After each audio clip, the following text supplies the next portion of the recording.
Coming to you straight from Fremont, California, this is the Fremont Podcast, dedicated to telling the stories of the past and present of the people and places of the city of Fremont, one conversation at a time. Now, here's your host, Ricky B. Hello, Fremont. You're listening to episode number 39 of the Fremont Podcast. Thank you so much for joining me this week, as you do every week. I'm excited to share with you the conversation that I have with Miguel, who is the founder and the owner of Father Obsidian CBD products. It's a great conversation, very helpful. But before we do that, here's a word from our sponsor, as well as a very brief conversation that I have with some Niles residents who are also Dale Hardware customers. And Dale, as you know, is a sponsor of our podcast. Gary Williams here. Some friends of mine are making a difference in the community, and one of the ways they're doing that is helping to sponsor this podcast. Petrocelli Homes Realty Group is a boutique brokerage service located in downtown Niles. John and Jennifer Petrocelli have had the honor of helping countless buyers and sellers make effective real estate decisions to plant their roots, raise their families, expand their wealth, or simply relax and retire. So if what I've described is what you might be looking for in a realtor, I suggest getting in touch with Petrocelli Homes on Niles Boulevard in downtown Niles. I'm Magdalena Garcia, Okay. and this is my hubby. I'm Chuck Reichel. Okay, awesome. And we've been married for 30 years. 30 years, and how long have you lived in Fremont? You're going to love this. I was born at Washington Hospital. Wow. On the same day that Gary Mills was born at Washington Hospital. Wow. So you'll need to talk to him to get more details. You guys were like baby bunkmates or something in the nursery. Yeah, for That's sure. awesome. And how long have you lived in Fremont? Well, just before we got married, I moved into Fremont. Okay. So it's been 30 some odd years. 30 years or so. I grew up in the South Bay in Saratoga and that area. Nice. So what are some of your favorite memories of Fremont? What are some of the things that you look back on and say, this was just a really cool thing? Maybe things that still exist, or maybe things that have gone away. Well, my mom and dad got married in 1959. Their first home was in Fremont. Okay. Wow. So they recall and they still live in town. Okay. And they're 7 minutes away from us. They recall when there was cauliflower fields at the hub. Wow. So my only disappointment with the city of Fremont is that we had the opportunity to have New Park Mall in Fremont. Oh, really? And our city fathers at that time said, yeah, no. Uh-oh. So that would be my only negative. And again, I have sat on different committees for the Niles area. I helped pick out the graphic designer that designed our plaza. I helped pick out the graphic designer that did the Niles signs that are on the train trestles. So I'm heavily invested in what Niles looks like, feels like, and we're getting a little bit closer to retirement, but we're never going to leave Niles. Well, Niles will be our home base. That's always. Awesome. Always and forever. That's awesome. Are there certain things that you guys are regular places that you go when you just want to have a night out or anything like that? Well, Bronco Billy's for pizza. Oh, absolutely. You got to go to Bronco Billy's. Yeah. The ice cream shop now at the end of the There's street. two ice cream shops. We do the first... the Niles ice cream? The Niles ice cream. Oh, I have to do a shout out to the Niles Cafe on 121 I Street. Yep. Yeah. They are the bomb. And the reason they're very special to me is that 22 years ago when I had a 5-year-old, they would let us bring a group of moms every Friday morning, would bring our children. There'd be like 8 to 10 moms with 10 or so kids. Yep. The rest of the cafe would clean out, but us moms were given carte blanche to bring children. And so to this day, all this time later, we still go there every Friday morning for coffee and breakfast. That's awesome. So if anybody's in town, we had friends move to Utah. When they're back in town, they come on Friday mornings to meet us for coffee. That is so cool. So our children grew up in small town USA, even though Fremont is one of the largest land masses in the state of California. Absolutely. We're 100 square miles. It's crazy. It's crazy how big Fremont is. Yeah. One last thing. What brought you to Dale today? That'll be his answer. Well, we came here because we needed light bulbs for the under the cabinet. I see you got them. Yeah, we got. Oh, there they are. At work, we use a lot of Milwaukee tools. Okay. Our work van's decked out with Milwaukee. You work in Fremont? Actually, no. Okay. I work for a gentleman that lived in Fremont, Okay. but now is over in Half Moon Bay. Okay.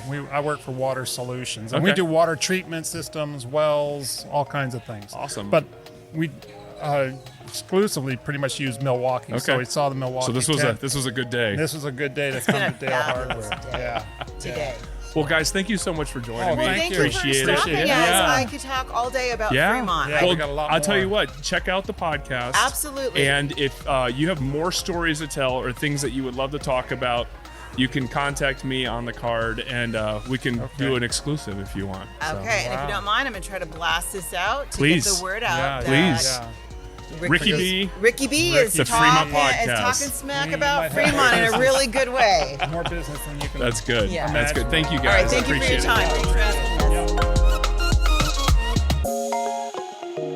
it. Each week, I have the privilege of sharing with you conversations that I have had with people who have made Fremont their home. And some have even perhaps started businesses right here in the city of Fremont.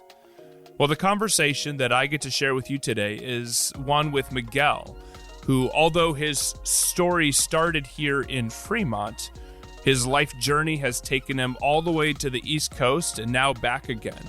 And now he has made Fremont his home. It is also the place where he has started his business, Father Obsidian. I think this is a great conversation. It was very helpful for me, and now I get to share it with you. So here's my conversation with Miguel of Father Obsidian. Welcome back, and I am so excited to have Miguel with me. Miguel is the founder of Father Obsidian, and it's a special CBD company. He's from Fremont. And obviously, that's one of the reasons why I have him on the podcast, which is why I have so many other people on the podcast. But I am super excited to have him join me today because of probably two big reasons. One is he's from Fremont, and he's very passionate about what he does, and informative. And that kind of leads to the second thing. The second thing is that I have a lot to learn from Miguel. So I'm excited to be able to hear his story and to share the story on the podcast with you guys. But I'm also excited to learn a few things today. So Miguel, thanks for joining me on the podcast. Thank you. Thank you. Tell me about growing up in Fremont, or tell me a little bit about your story. Yeah. So I was born in Hayward, but I came here when I was about 4 years old. I went to Millard. Then from there, I actually went to Catholic school, Our Lady of Guadalupe, until 8th grade. And after that, high school at Irvington High School. So I'm a local here. I'm a Fremont boy. Nice. And but after that, I actually moved out. I moved around from San Jose, San Francisco, bounced around a little bit, did a little bit of time in New York, moved to LA for a little bit. And but yeah, I want to say about a little over a year ago, I came back. I started this business in the middle of the pandemic during 2020. Wow. And but fate brought me back, and I decided that because this was a very homegrown project, I put it all together. I sourced all the material. I put the branding and the name and the website. I grew all that from scratch. So I figured, yeah, it all looks fantastic too. It looks really good. Thank you. I appreciate that. Yeah. So I figured the best place to have this be appreciated was right here in my hometown, and try to work with other local businesses and try to educate the local community here about what CBD can do for them. Nice. So let's go back a little bit. I love that.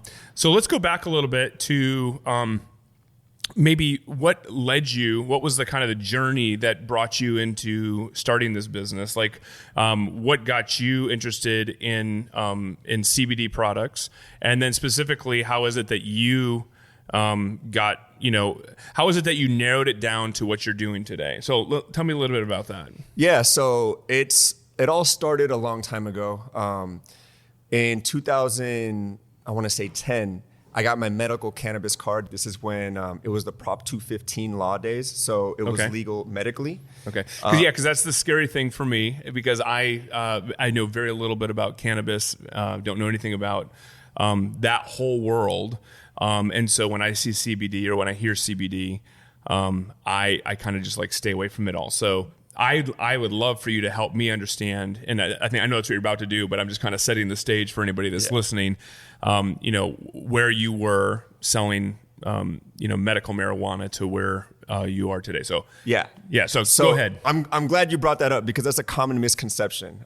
We'll break this down more, but ultimately there's two different plants. There's cannabis and hemp. Okay. And we'll dive into that in a second. Yeah, tell us your story. So basically, I started there. I started working at a cannabis dispensary a year later. And then the year after that, I started one of the first delivery services here in the Bay Area. Okay. And then I did that for a few years. I had it based in San Francisco, is why I moved out there. But after that, that's when they started talking about doing recreational. And I wasn't really interested in where the industry was moving at the time. Okay. I had a lot of patients who were, they were sick. There was people with cancers and arthritis and even diabetes and these other things. And that's what really interested me, more of the compassion side of the industry. But once I sold that business, I moved to New York and I learned photography, design. I just indulged in things that I had curiosities about. Okay. And I think I'm gonna jump on that because I think one of the things, because you and I have already had a discussion as we talked about having you on the podcast, and I think that's probably one word that I think that you have really embodied, and that is your curiosity, because that kind of seems to be the thing that's motivated you to do a lot of what you've done. So you were curious in photography, different graphic arts and stuff like that. And so I just think that's really interesting. When I got done talking with you, I was like, man, this guy, his curiosity really drove him to do some really awesome things. Thank you. Yeah, it drove my parents nuts when I was a kid. That's awesome. So you went to New York and you were getting into the arts, different graphic arts, visual arts, and that sort of thing. Yeah. So through that, I learned, graphic design, web design, photography, and I just got really into it. And then from there, I moved to LA. I was actually living in Hollywood, and I was just doing photo shoots basically while I was there. But during the pandemic, there was none of that, and so I had a lot of time, and so I decided to make my own brand. And this is at the time that CBD was now federally legal. Okay. They passed this bill at the end of 2018 called the Hemp Farm Bill. Basically, it legalized CBD. It's basically like selling a T-shirt or selling a tomato. Completely legal. Yeah. What year was that again? 2018. 2018. So, yeah, I remember that because I was actually working for REI here in Fremont at the time. And I remember when that came out because Patagonia, companies like Patagonia and other companies had actually started using that product because it was more sustainable, it was better quality. They were making a lot of their shirts and shorts and a lot of other things out of that particular product.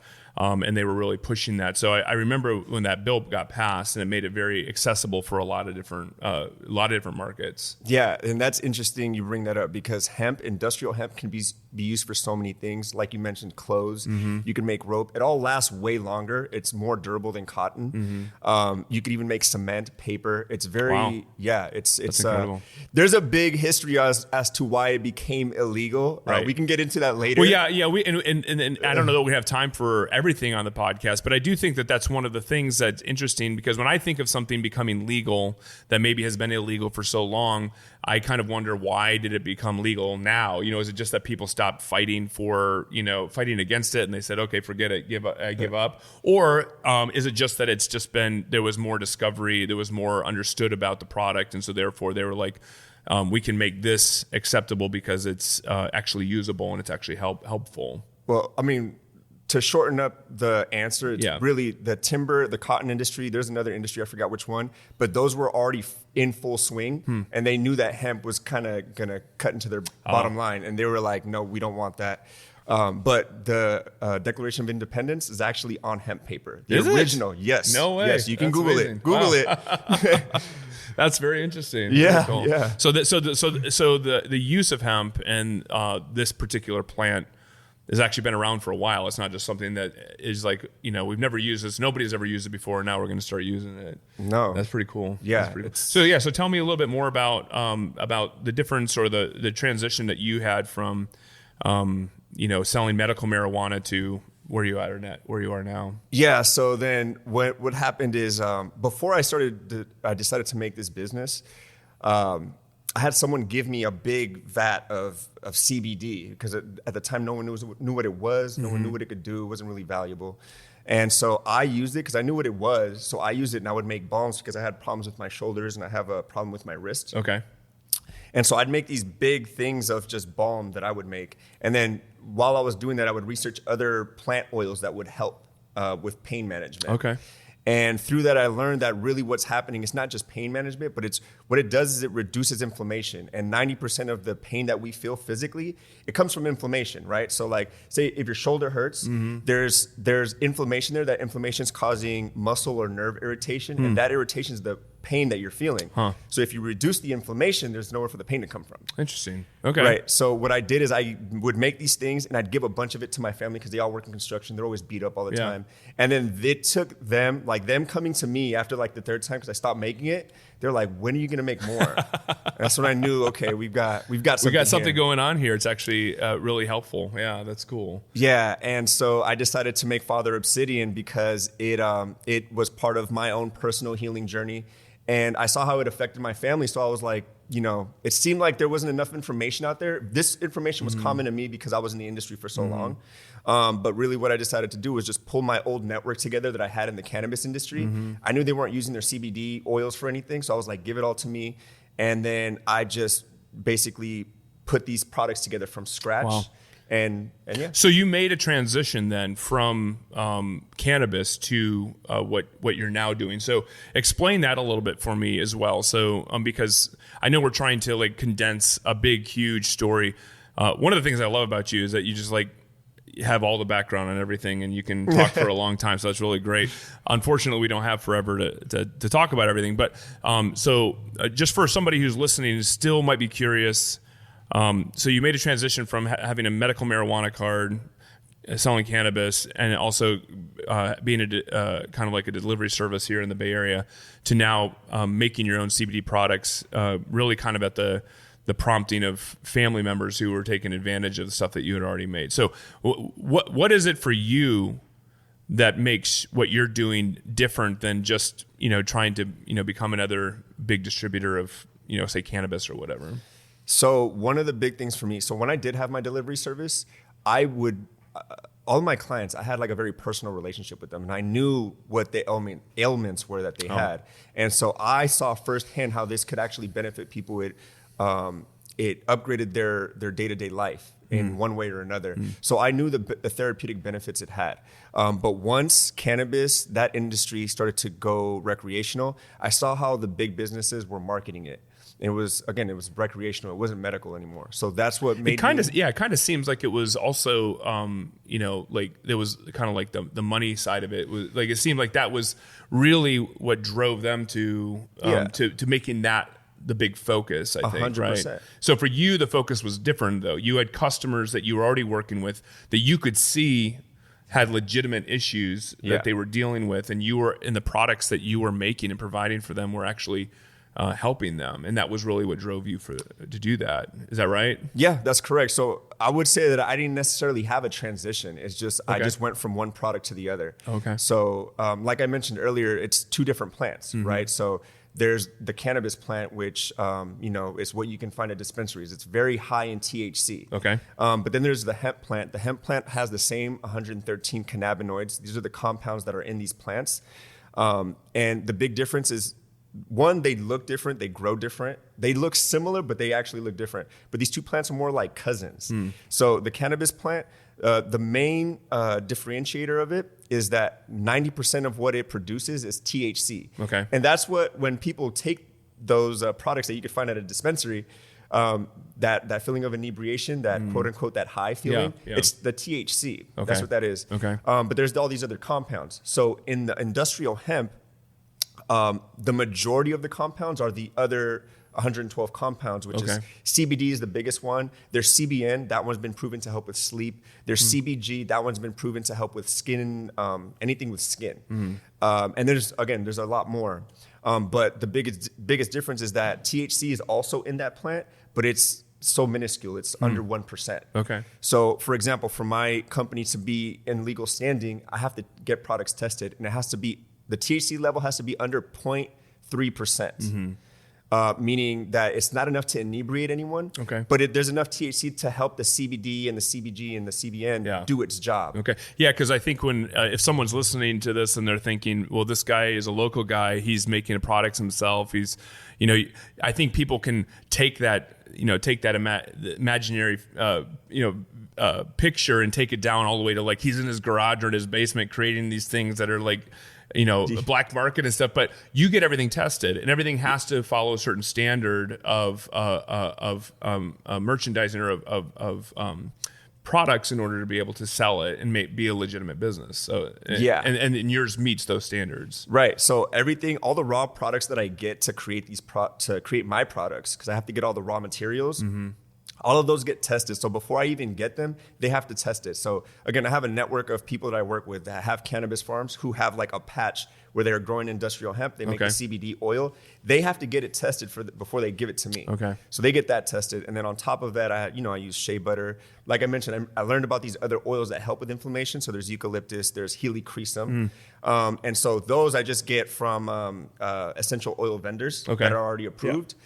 And then I take that, I actually get a industrial kitchen, I rent it out for like a weekend, and then I'll make my products. I'll make my batches of products. And then once I'm done there, then I have to send it. I have, I can't remember the name of it, but it's basically a testing facility in Long Beach, California. Okay. And what they do is they test everything. They test everything from wine to cannabis to CBD products. Okay. And they're able to give me the levels of everything. They kind of give you the certification for everything that you're doing. Everything. And they can test to make sure like there's no pesticides in the CBD oil, which is really important, right? So again, a big reason CBD gets kind of a bad rap is because you can find it at a gas station. And it's one of those things where it's because they made it legal and they kind of, at the first, they just put an unregulated market. A lot of bad actors came into the scene and just started advertising whatever CBD, and a lot of that isn't even really CBD. It's hemp seed oil, which you can already find at like Whole Foods or Trader Joe's. Yeah, doesn't do anything for you. So it truly is a knockoff. It's like not even the real thing. It's like it's just a way of people making extra money, trying to find a legal way of making more money like they would in something else. So I don't know. Yes, I mean the way I saw it is like they're duping the masses, right? So like the population that doesn't know anything about this, which because the information isn't really out there, we're not taught this growing up. You see, hemp, federally legal, and it's like you immediately think like, this is the CBD thing I heard about. You take that home, you try it, it didn't do anything. That's snake oil. Yeah. And so I understand where people's hesitancy comes from. Sure. So that's why the majority of what I try to do is provide information and try to educate people. And if you like the information I give you, I got the products. Yeah, absolutely. That's all. So yeah, let me ask you about that then. So someone's listening to this, and I'm going to tell you right now, if you're listening to this, Miguel is a fountain of information that is really, really helpful when it comes to this topic and this product. It's been very, very helpful for me. This is the third time I've heard him explain some of these things, and I think I find it really, really useful. Do you have a website or anything, any kind of a place that somebody can go to maybe hear you explain some more of this? Like if they wanted to just kind of like, access information from you about a lot of the things that you've said here and even stuff that you haven't been able to say on the podcast, is there a place that people can find you?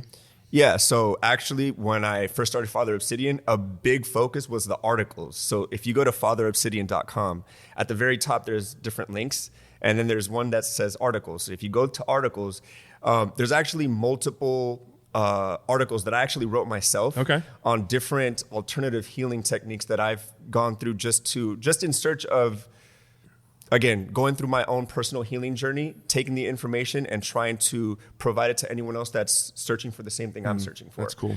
That's cool. So they can find that on fatherobsidian.com. Yes. And right now I'm actively working on doing videos that I can actually explain. Nice. So that's awesome. Put it on Instagram, on YouTube. That'll be coming soon. That's great. That's great.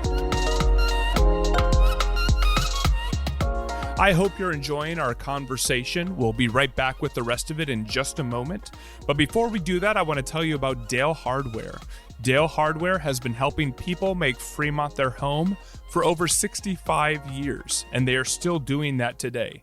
So if you are working on a project in your home, if you're just looking for materials, or if you're looking for some advice, just make your way down to Dale Hardware on Thornton Avenue, and they will be happy to help you with whatever you need. Also, keep your eye out for different events that they have coming up. They have events for the whole family, including special events that'll be happening from now to the end of the year for their new Dale Kids Club.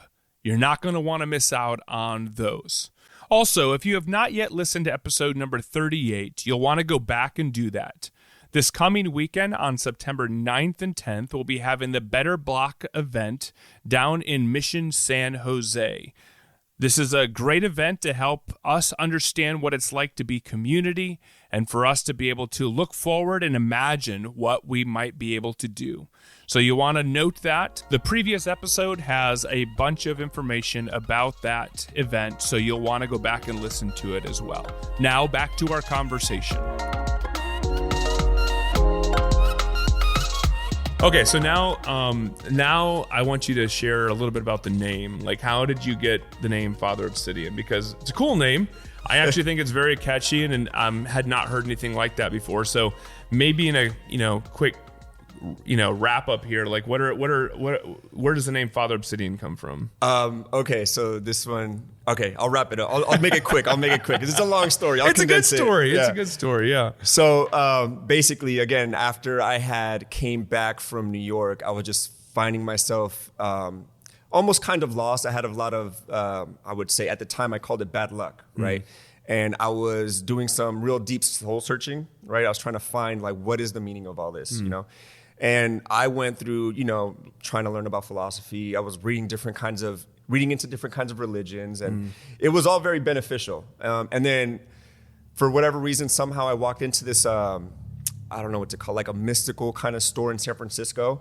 And they had different kinds of things like incenses, and they had books from every religion. So obviously it caught my attention, but they also had like stones and all these things that I don't know anything about. But I heard someone in there talking to the lady that owned it. She was telling her issues. This lady gave her some advice.